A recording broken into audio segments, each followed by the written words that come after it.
So I've mentioned time and time again about all the different issues that we are currently facing. There's a time where we had multiple food shortages. Now we see some shortages, but not a lot. We've talked about interest and how the rising interest rates is hurting banks, it's hurting businesses, and it's hurting us as individuals. We've talked about the banking crisis and how interest rates are hurting the banks as well. We've talked about real estate and how we are expecting there's going to be a crash sometime very soon. And then we've talked about the U.S. economy in general. But here's something that we are going to be talking about a little bit more. And this is where some experts are saying that this is never going to end, because lawmakers are discussing options, but they're not doing anything about it. Now, I want to read you a couple letters, okay? These are from very important people within our government. One is from the Speaker of the House, Kevin McCarthy. The other one is from our President, Joe Biden. But listen to this. This is what Speaker of the House, Kevin McCarthy, sent to President Joe Biden. And he sent this just yesterday. Look at this. So this right here, and let's read it together and then we'll go through it. But it says, "Dear Mr. President, nearly 2 months ago, you and I sat down to discuss a path forward on the debt limit. Since that time, however, you and your team have been completely missing in action on any meaningful follow-up to this rapidly approaching deadline. With each passing day, I am incredibly concerned that you are putting an already fragile economy in jeopardy by insisting upon our extreme position of refusing to negotiate any meaningful changes to out-of-control government spending alongside an increase of the debt limit. Your position, if maintained, could prevent America from meeting its obligations and hold dire ramifications for the entire nation. I have no interest in brinksmanship, only in doing what is best for the American people. We cannot solve the nation's fiscal problems overnight, and House Republicans are not demanding we do so. But we cannot continue to kick the can down the road and ignore America's ballooning national debt, all while you continue to spend trillions more, including through unaccountable executive fiat. House Republicans are united in our view that the best way to reduce the national debt is to limit spending, save taxpayer money, and grow the economy. I am prepared to sit down to discuss a variety of means to do so that would achieve trillions of dollars in savings and economic growth, some of which you have agreed to during the Biden debt limit talks of 2011. These include, but are not limited to, and this is the big one right here, okay? This is what they want to do. Reducing excessive non-defense government spending to pre-inflationary levels and limiting out-year growth, similar to what Senator Joe Manchin, he's a Democrat from West Virginia, has proposed. Okay. The second thing, this is another big one, reclaiming unspent COVID funds that have sat dormant for 2 years. Let's touch on that for just a second. So first, reducing excessive non-defense government spending. We've known this. This was something that they've talked about in the past. Here's the one that they have mentioned, and this is something that I brought up multiple times, but reclaiming unspent COVID funds. This is something that I've said was going to happen because there's billions and billions of dollars from states, from the IRS, from just many different things, okay, different programs that is unspent, but the money's just sitting. And this is what the federal government does all the time, is they just put money in these different programs, in these different pots, they forget about it, and then they go and spend more money. When the money is still sitting there, we can pull it back and use it elsewhere. And it makes sense. But the reason why I bring this up is because of this. States have billions and billions of dollars in unspent COVID funding. Guess what is going to happen? If we are now starting to see reports and potential proposals that lawmakers are considering pulling back the funds, right? Reclaiming it. What's going to happen is states are going to start implementing and changing the way they're doing business now. they're going to start to propose and potentially pass some legislation that would provide their residents with this money, as opposed to spreading it all out through the entire economy. So just be aware of that. We've already seen it, but it is starting to happen a little bit more. Let's get right back to this letter. He also goes on to say, one of the other things I want to do, this is included but it's not limited to, reclaiming work requirements for those without dependents who can work, as was enacted under President Bill Clinton, and which you voted for as a United States Senator, and policies to grow our economy and keep Americans safe, including measures to lower energy costs, make America energy independent, and secure our border from the flow of deadly fentanyl that is killing 300 Americans per day. It says, taken together, such policies would help address the number one issue facing Americans today: stubbornly high inflation brought on by reckless government spending. Mr. President, simply put, you are on the clock. It's time to drop the partisanship, roll up our sleeves, and find common ground on this urgent challenge. Please have your team reach out to mine by the end of this week to set a date for our next meeting. Sincerely, Speaker of the House, Kevin McCarthy. Now, that was done yesterday. Okay? That was sent out yesterday. After that letter was sent out to President Joe Biden, he decided to respond to the Speaker of the House with another letter. Not a phone call, not an invitation to come talk, with another letter. Here is that letter. Let's read it. It says, Dear Mr. President, thank you for your letter. Let me go and zoom. Let me zoom in on that one a little bit so you can see it. Okay. It says, Dear Mr. Speaker, thank you for your letter on March 28th, 2023. Following up on our last meeting to discuss the obligation of the Congress to keep our nation from defaulting on its debts, as you know, this is a critical priority for the Congress, for my administration, and for the American people who will bear the pain of a default. This has been done by previous Congresses with no conditions attached, and this Congress should act quickly to do so now. We can agree that an unprecedented default would inflict needless economic pain on hardworking Americans, and that the American people have no interest in brinkmanship.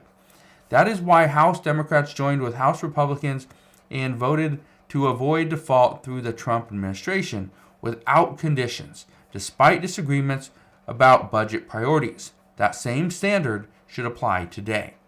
Separately, as you and I discussed earlier, I look forward to talking with you about our nation's economic and fiscal future.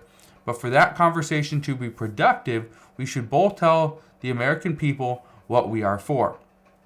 I shared my budget with the American people on March 9th, 2023.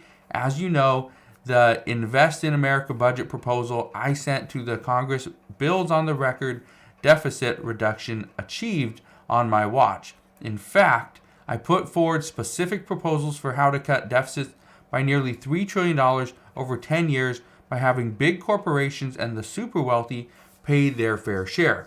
Cutting special interest subsidies like tax breaks for the oil and gas industry, some of the most profitable companies in America, and expanding Medicare's new ability to negotiate lower drug prices and pharmaceutical companies.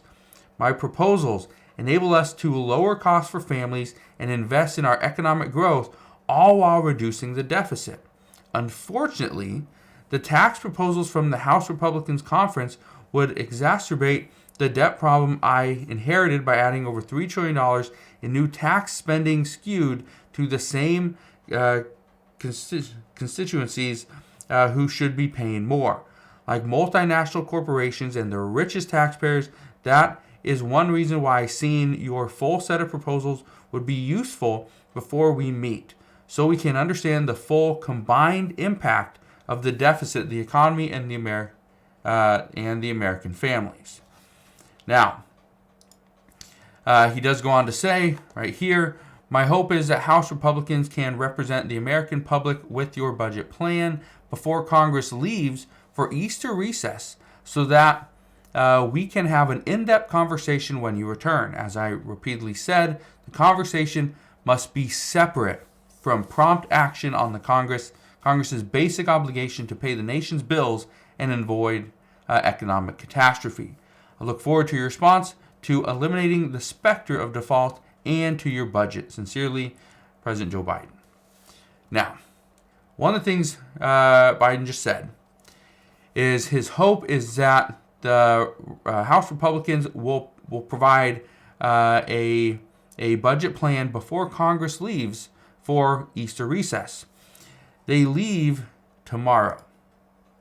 Today is Wednesday, March 29th.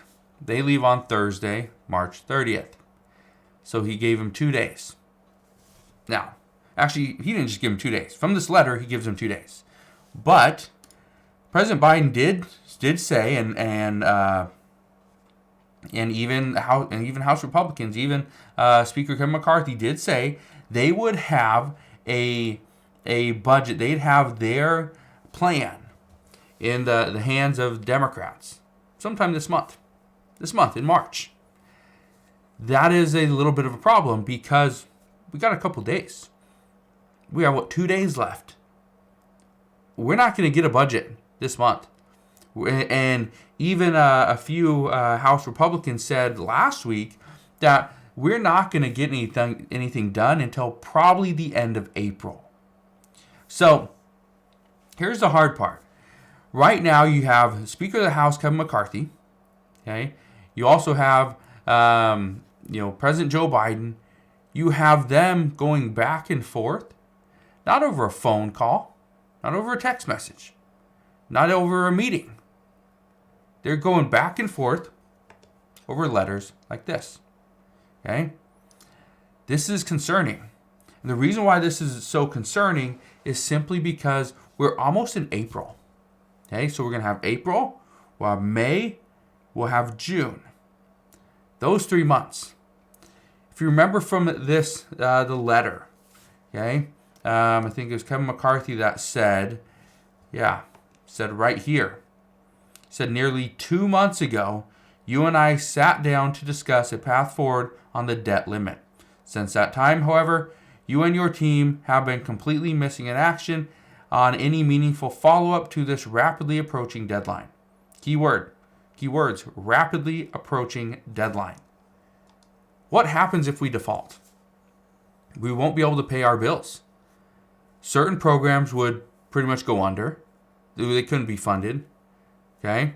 We would see some countries not get their payments. Social Security could be delayed. Medicare could be delayed. Medicaid, we could see millions of people just get dumped from the program. There's a lot of issues. The president won't get paid. The vice president won't get paid. Congress won't get paid. And I know what you're thinking, well, who cares if any of those three get paid? If they're not doing their job, they shouldn't be paid. And I completely agree. But that's part of the problem. Is right now we're going back and forth with letters. This isn't going to get things done. This is part of the problem. Is that, and lawmakers continue to do this, and people in the media, I guess myself included, we're the ones that are giving you guys the information. You don't see it. If it's not for the media, you're never going to see this letter. You may have never seen this letter before, or these two letters from Kevin McCarthy and from President Biden. Okay? You may have never seen these. And the reason why is because they don't want you to see these. They're just going back and forth. That's it. So, how are we going to get anything done? Well, this is why lawmakers say this will never end. Because we are going to continue to move forward with this. Kevin McCarthy gave his list of stuff that he wants to see. These are the reductions. Do I think we're going to see all these? No. Does this start the negotiation process? No, because this is the same stuff that we've been seeing for quite some time, for the past few months. So I don't think this is going to change anything. But could this help? Maybe. We're going to see. But just wanted to fill you in on what is going on right now because somebody asked me, should we be worried right now in 2023? My answer is yes. The reason why we should be worried is because we can prepare for food shortages. We can prepare for a housing crash. We can even prepare for the stock market to sell off. But how do we prepare for a default on the U.S. debt? We don't. We can't. We've never done that before. We've had the government shut down before, but that's different. That's not a default on our debts. So, should we be worried? Yes. And it's because of the lack of action, not just from President Joe Biden, but from everybody in our government. Every single person. So, once we get more information on this, I promise I'll bring you the latest news and updates. But as of right now, that is what we know. That we are kind of at a standstill because neither one wants to really move forward. And whether, again, President Biden is saying we're waiting on Republicans to give us our budget, and Speaker of the House Kevin McCarthy is saying that Republicans are waiting on Democrats to just negotiate. That we don't need to write it down. Let's just start negotiations. So, we will see. But again, thank you guys for watching. Consider subscribing, and I'll see you guys on the next one.